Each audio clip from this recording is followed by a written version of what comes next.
안녕하세요. 원재훈입니다. 오늘날 지구상 업무의 90%는 협업으로 시작되고 연결된다고 해도 과언이 아닐 겁니다. 구글, 애플, 페이스북 직원들은 주제나 과제를 받게 되면 모두 함께 모여서 열띤 토론부터 시작한다고 하네요.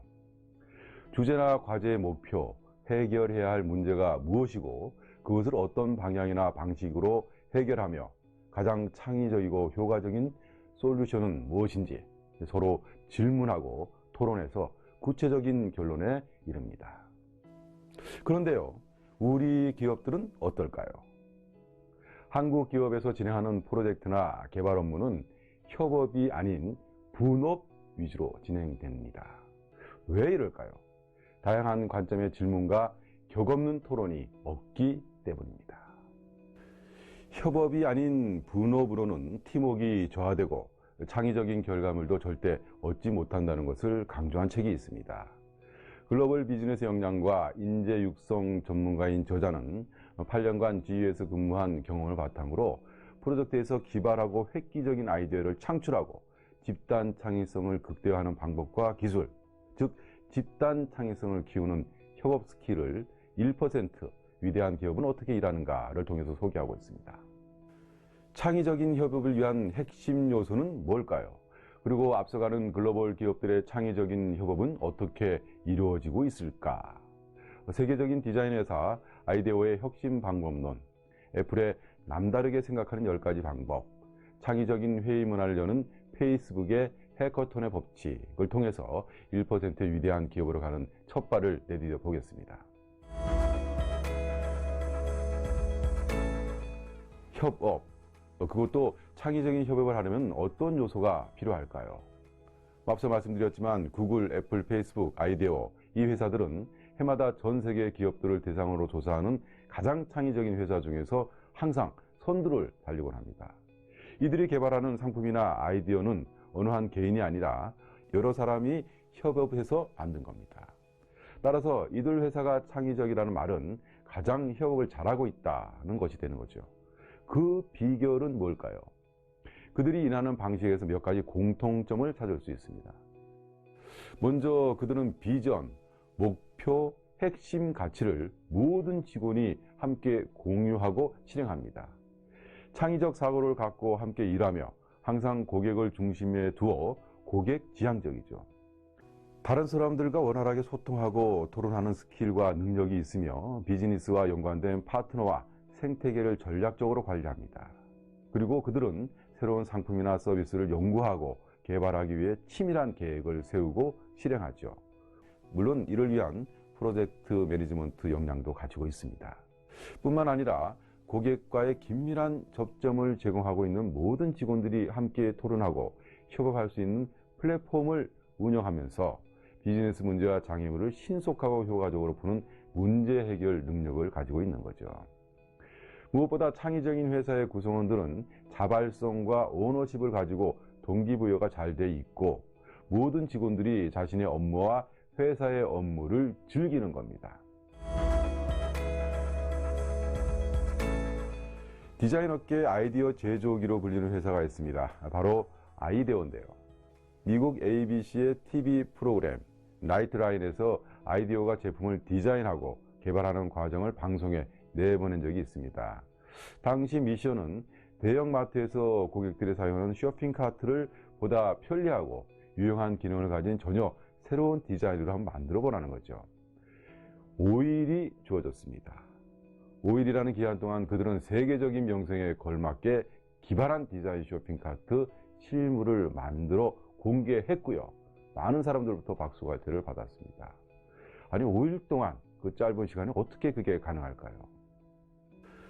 그들은 먼저 시장, 고객, 기술 문제에 얽힌 제약을 이해하는 데서 프로젝트를 시작합니다. 프로젝트와 관련된 장애물을 만났을 때 현실을 제대로 인식하는 것은 다른 무엇보다 중요하기 때문이죠. 프로젝트 첫날 팀원들은 쇼핑카트 관련 기술과 정보를 수집하고요. 전문가와 인터뷰를 했습니다. 그리고 그들은 무엇이 진짜 사람을 움직이는지 알아내기 위해 실제 상황에서 그들을 관찰했습니다. 즉 사람들을 혼란스럽게 하는 것, 그들이 좋아하는 것, 싫어하는 것, 현재 제품과 서비스가 다루지 않는 잠재적 욕구가 어디에 있는지 탐색하고 분석해서 알아내는 일을 한 거죠.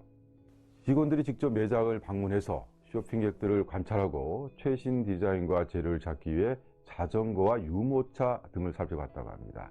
이런 탐색과 관찰을 통해서 쇼핑 중 발생할 수 있는 안전 문제와 병목 현상, 어린이용 좌석의 필요성을 파악할 수 있었던 겁니다.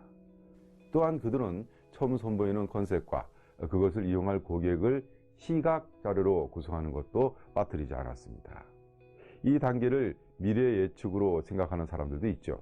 이는 혁신을 위해 집중적으로 브레인스토밍을 벌이는 단계이기도 합니다. 그들은 둘째 날 브레인스토밍을 했고요. 실물 크기의 모형을 제작했습니다. 아이데어는 단번에 완벽한 제품을 만들기보다는요, 신속하게 시제품을 만들어 평가하고 다듬는 방식을 선호하고 있습니다. 또 첫 시제품의 수준이나 제작된 시제품의 숫자는 중요하게 생각하지 않습니다. 왜냐하면 시제품은 얼마든지 바뀔 수 있기 때문입니다. 시제품의 역할은 풍부한 착상과 아이디어를 위한 실마리다, 이렇게 믿고 있습니다.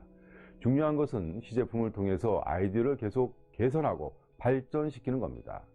이 프로젝트에서도 팀원들은 다양한 사람들을 관찰하고 인터뷰했습니다. 또한 4개의 팀이 각자의 컨셉에 집중해 3시간 만에 실물 크기의 모형을 만들었고, 이것을 바탕으로 다시 검토 작업이 이루어진 거죠. 마지막 단계에서 아이데어는 상업성을 염두에 두고 새로운 컨셉을 실천합니다. 이 단계는 시간도 오래 걸리고 기술적으로 도전적인 발전 과정이죠. 아이데어의 실행 능력은 매우 뛰어납니다. 어떤 아이디어든 구현해낼 수 있다는 기본적인 믿음이 있기 때문에 아이데어에서 아이디어 탐색과 수집 단계는 더 탄력적이고 활기차게 진행될 수 있었습니다. 세상에서 가장 창의적인 기업, 바로 애플이죠. 그들은 어떤 방식으로 다른 기업과 다르게 생각하고 있을까요?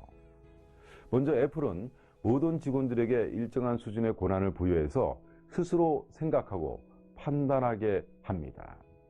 또 모든 대상을 있는 그대로가 아니라 다른 관점으로 바라봅니다. 그들이 그렇게 바라보는 유일한 이유는 세상을 발전시키기 위해서입니다. 또한 애플은 즐겁게 일하는 데 정말 중요한 요소는 느슨한 규칙이라고 생각합니다. 직원들은 느슨한 환경에서 그들의 목표를 110% 달성합니다. 바로 자유와 유연성 덕분입니다. 정말 중요한 것을 찾고 오직 그것에만 몰두하는 것이 애플만의 기업 문화입니다. 애플은 직원들이 얼리 어댑터가 아닌 레오나르도 다빈치처럼 혁신자가 되기를 바라고 있습니다. 그리고 중요한 업무만 회사 내부에서 처리합니다. 신제품 개발이나 디자인, 그리고 마케팅에만 집중하고 나머지는 모두 아웃소싱, 즉 외주로 처리하는 거죠. 모두 다 한다는 것은 어느 것도 제대로 할 수 없다는 것과 같다고 생각하기 때문입니다. 또한 애플은 차세대의 대세가 무엇이 될지를 찾는데 대부분의 노력을 쏟는다고 하네요. 사람들이 원하는 것이 무엇인지 알아내는 데 주력함으로써 고객이 무엇을 원하는지 신경 쓰는 게 아니라 오히려 고객조차 모르고 있거나 아직 표면화되지 않은 욕구를 찾고 세상에 나타나지 않는 새로운 디자인이나 사용자 경험을 탐구하는 거죠. 애플처럼 PR하는 기업은 거의 없습니다. 그들이 추구하는 바이럴 마케팅의 핵심은 비밀 유지입니다. 이것이 애플이 출시하는 신제품에 대한 호기심을 유발하고 구전 효과를 증폭시키기 때문입니다. 애플은 아이폰 4를 론칭하는 기간 동안 매장에서 누구나 무료로 즐길 수 있는 음식과 음료를 제공하고 마사지 기계 설치하고 근무가 노는 큰 어항과 어린이를 위한 게임 기계 등을 갖다 놨다고 합니다. 아무리 사소하지만 이런 것들이 고객의 마음을 사로잡는다는 것을 알기 때문이죠. 그리고 애플은 대다수보다는 매니아층을 노렸고 사람들이 애플을 소유했다는 것에 커다란 자부심을 만들도록 합니다. 또한 그들은 단번에 위대한 디자인을 만들지 않는데 수십 년이 지난 지금도 아이파카, 아이튠즈의 성공 방식을 아이폰과 아이패드에 그대로 적용한 것을 보면 알 수 있는 거죠. 마지막으로 애플은 다른 사람의 사고방식이나 시간표에 따라 행동하지 않습니다. 제품 출시, 회사 이벤트는 애플에 가장 적합한 방식으로 진행하죠. 애플의 성공 비결 중에서도 핵심은 뭐니 해도 남다르게 생각하기입니다. 경쟁자들이 생각하는 방식을 쫓아가는 것이 아니라 그들과 다른, 그들이 생각하지 못한 방식으로 생각하라는 것, 그것이 바로 애플의 핵심 가치입니다. 최근 소셜 네트워크와 함께 급부상하고 있는 페이스북이 다양한 기능을 새롭게 선보이고 있죠. 페이스북의 이런 아이디어들은 해커톤을 통해서 나옵니다. 해커톤이란 해커와 마라톤의 합성어로 다른 사람이 가진 좋은 아이디어를 활용하라는 의미와 창의적인 아이디어는 단시간이 아니라 마라톤처럼 장기간에 걸친 열띤 토론과 집중을 통해서 가능하다는 의미가 담겨져 있습니다. 페이스북은 창의적인 아이디어를 만들 때 설명보다는 질문에 집중합니다. 회의가 지연되고 각자의 주장이나 의견만 넘치는 것은 모두 자기 말만 하지 상대방에게 질문을 하지 않기 때문이죠. 악의적이거나 적대적인 질문이 아니라 보다 깊은 생각이나 미처 몰랐던 아이디어를 이끌어내기 위한 질문을 던져야 합니다. 그리고 그냥 열심히 상대방 말을 듣는 것이 중요한 건 아닙니다. 경청이란 들으면서 동시에 머릿속으로 활용할 가치가 있거나 지렛대로 삼을 수 있게 되는 게 무엇인지 긍정적인 관점에서 찾는 거죠. 서로 질문을 던지고 경청해서 모두의 아이디어를 활용해 집단 창의성이 발휘될 수 있습니다. 어떤 조직이든 창의성과 협업은 미래의 생존과 성장을 위해서 필수 조건이 되었습니다. 치열한 비즈니스 경쟁에서 창의적이지 못하면 고객을 설득할 수도 없고 경쟁자들을 물리칠 수도 없는 것이죠. 개별 창의성이 아닌 집단 창의성의 시대가 되었습니다. 여러 사람의 생각이 시너지 효과를 내서 독창적인 결과물을 만드는 시대고요. 이를 위해 여러 사람들은 협업해야 됩니다. 이처럼 창의성과 협업은 서로 깊이 얽혀 있고 서로 영향을 주고받고 있습니다. 더불어 숲이라는 말이 있죠. 화가가 그림을 그려도 손으로 그리는 건 아닙니다. 캔버스와 물감, 그리고 화상과 갤러리의 관계가 협업으로 이루어져야 하나의 그림이 완성되고 명작이 탄생합니다. 치열한 경쟁 시대에 기업이 성공적으로 살아남기 위한 답을 집단 창의성을 키우는 협업에서 찾아보는 건 어떨까요? 여러분들도 소통하고 도전하고 토론하고 협업해서 위대한 성과를 올해는 꼭 이뤄내시길 바랍니다. 고맙습니다.